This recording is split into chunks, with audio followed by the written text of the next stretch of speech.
If you think of religion as a kind of technology, a social technology that stabilizes or helps guide the evolution of a society, it's interesting to see what the Vikings came up with. And you ever think from a history, the grand view of history, how effective these different technologies of religion have been?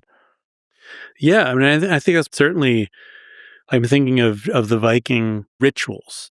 Hospitality is very important in a northern climate where food is scarce, winters are long and harsh, and if you don't share what your hearth with someone knocking on your door, then someone else might not share it with you, and you could be facing death. So in this case, hospitality becomes a core belief, and Hmm. the idea was that Odin would travel incognito, knocking on people's doors, and he would remember if you let him in or not. And if you were hospitable, he would bless you, and if you were unhospitable, he would murder you. And Hmm.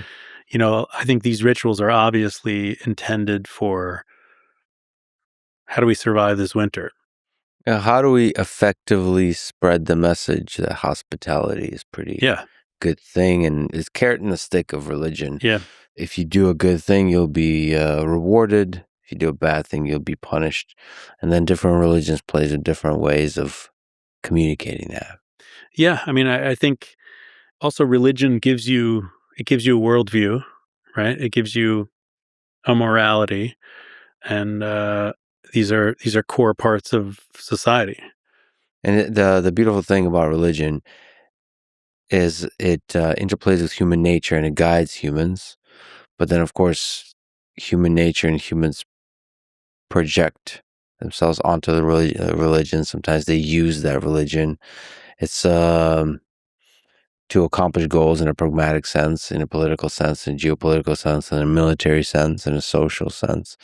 And so there's that dance of how religion invigorates and guides the peoples, and then how the peoples use the religion to Right. guide the direction of the world. Yeah. And that's certainly the history of Christianity has a big role to play in the history of Europe, the history of the Byzantine Empire, and that part of the world. And it was an incredibly effective religion. Once Constantine converted, it spread extremely quickly, relatively speaking, across a couple of centuries.